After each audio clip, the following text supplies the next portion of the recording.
Hello and welcome to Home Capital's series on home ownership. Buying your first home can be a daunting task, and in this series we simplify the entire process for you. Let's look at the various factors that you must keep in mind when you start shortlisting your properties. The four major factors that come into one's mind when you look at shopping for your first house is the financial situation that you have, which we discussed in episode 1 and 2, in terms of what is the budget of your house, because that will eventually have a major say in the various factors you must consider when you are looking at buying a house. You also look at the long-term family needs, your lifestyle considerations, and finally whether you're buying a under construction property or a property which is ready for possession. Let's look at each of these factors one after another. The first and the most important factor is the financial situation. Obviously, the house you're looking for should fit in your budget. You start with setting up your budget and then start looking for a house so that you don't have to deal with the disappointment of finalizing a house and realizing that it does not fit in your budget. It is a very good idea to look at the historic prices of the area in which you're planning to finalize the house. You know the trend in terms of whether the prices are increasing or they've been stagnant, and that gives you an idea of the capital appreciation you can expect once you finalize your house. Finally, you also want to check out the rent earning capacity of the property based on the rent of properties in the vicinity, because that gives you an area of what you can expect as the rental yield if at all in sometime tomorrow you would want to give that property out on rent. Keeping in mind the financial situation, the next important factor is the long-term needs of your family. You would want to take into account how many people are going to stay in the house, how many of these are going to be children, what is the ages of these children,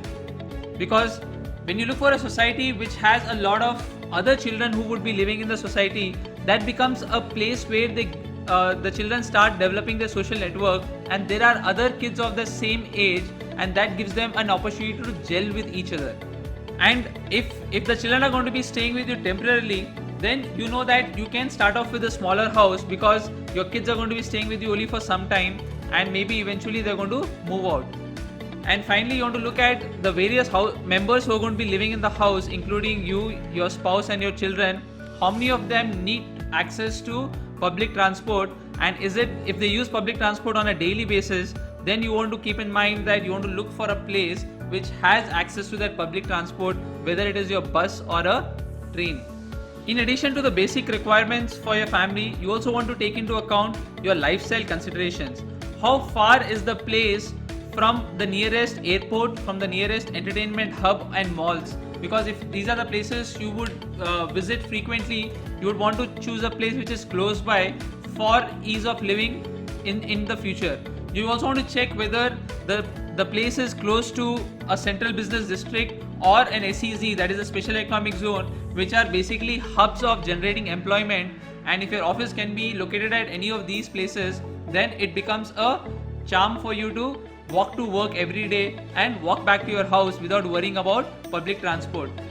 But if the place you work is going to be a little far away, then you would want to look at how easy it is for you to commute, and similarly how easy it is going to be for your children to commute to their school and back to your home.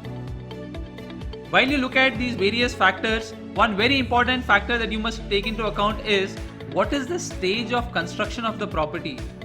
Is it a property which has just received the approvals for launch and it is yet to start its construction, or is it a property which is already under construction and certain amount of construction is visible when you visit the property, or do you plan to move into a property which is already ready to move in? It has got the possession certificate and you can move into the property say tomorrow, right? Now these are various factors which are going to affect not just the cost of your property but also the amount you need to pay when you book this property.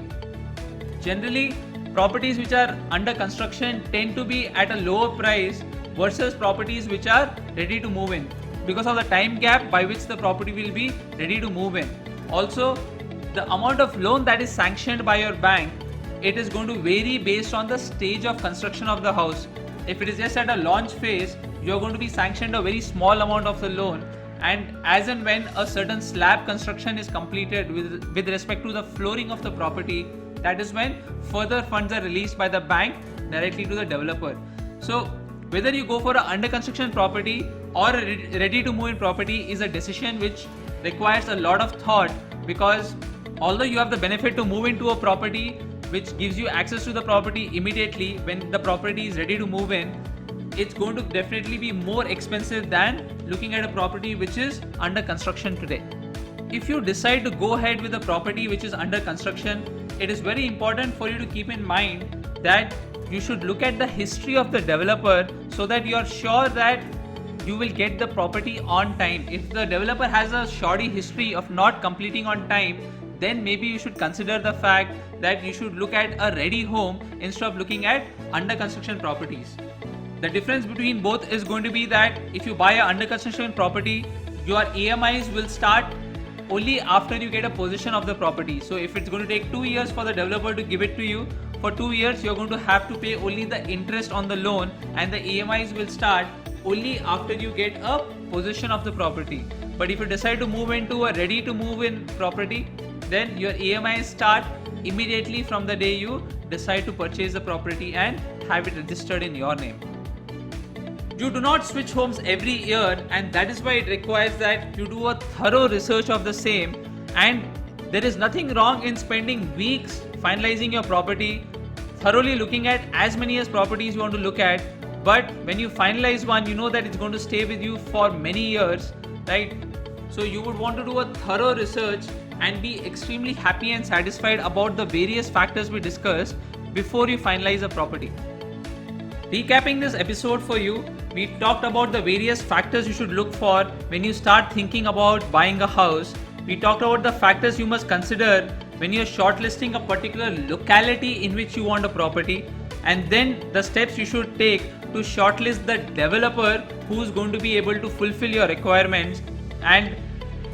finally, we talked about the various benefits of RERA in terms of what you as a house owner, what all rights you get under RERA, and how non-compliance under RERA is actually a very costly proposition for the developer, which increases your faith in the fact that you can go ahead and pay for a house under construction today and it will be delivered to you on time.